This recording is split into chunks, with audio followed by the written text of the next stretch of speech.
Hello guys, welcome back to my YouTube channel. और आज के इस वीडियो में हम जानेंगे बच्चों में ग्रोथ एंड डेवलपमेंट होती कैसे है। तो सबसे पहले हमको ये जानना बहुत ज़रूरी है कि ग्रोथ क्या होती है और डेवलपमेंट क्या होती है और दोनों के बीच में डिफरेंस क्या है।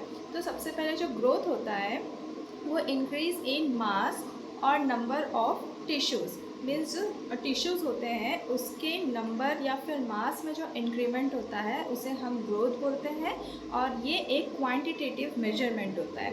और जो डेवलपमेंट होता है वो होता है maturation of the functions. Means बच्चों में जो भी फंक्शंस होती हैं या जो भी एक्टिविटीज़ वो परफॉर्म करते हैं उसके फंक्शंस में मेच्योरेशंस को हम डेवलपमेंट बोलते हैं, और ये एक क्वालिटेटिव मेजरमेंट होती है। अब हम जानेंगे stages of growth and development.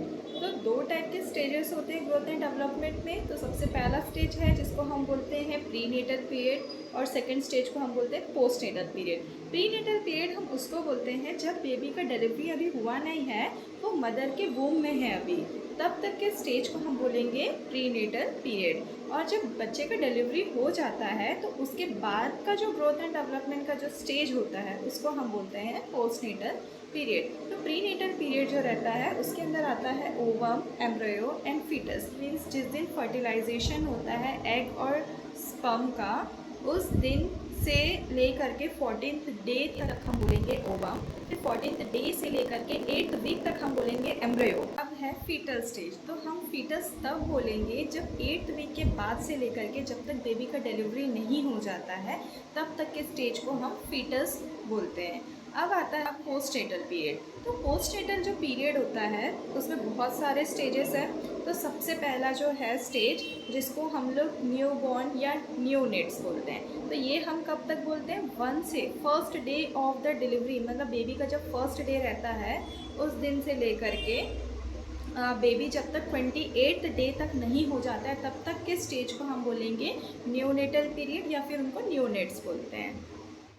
अब जो नेक्स्ट है वो 29th डे से लेकर के 1 ईयर तक के बच्चों के जो स्टेज को हम बोलते हैं इन्फेंसी, या फिर इन्फेंट्स बोला जाता है उनको। मीन्स 29th डे के बाद से हम 1 ईयर तक के बच्चों को इन्फेंट बोलेंगे।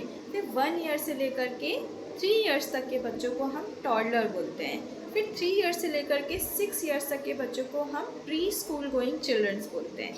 फिर 6 ईयर्स से लेकर के हम 12 ईयर्स तक के बच्चों को स्कूल गोइंग चिल्ड्रंस बोलते हैं। फिर आता है 12 ईयर्स के बाद से लेकर के एडल्टहुड तक के पीरियड को हम बोलते हैं एडोलेसेंस स्टेज। तो एडोलेसेंस जो है वो फिर से 3 पार्ट्स में डिवाइड किया गया है: early adolescence, middle adolescence and let adolescence. तो अर्ली एडोलेसेंस जो होता है वो 12 से 14 ईयर्स है, मिडिल एडोलेसेंस जो होता है वो 14 से 16 ईयर्स है, और लेट एडोलेसेंस जो होती है वो है 16 से लेकर के 19 ईयर्स तक की एज को हम एडोलेसेंस बोलते हैं।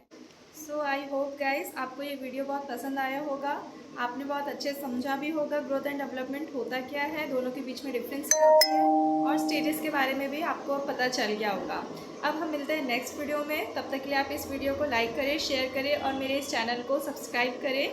और अब हम नेक्स्ट वीडियो में जानेंगे कि बच्चों में हाइट, वेट और आर्म स्पैन, हेड सर्कमफेरेंस सब का नॉर्मल रेंज क्या है, किस एज में कितना हाइट होना चाहिए, कितना वेट होना चाहिए, सब मैं आपको बताऊंगी नेक्स्ट वीडियो में।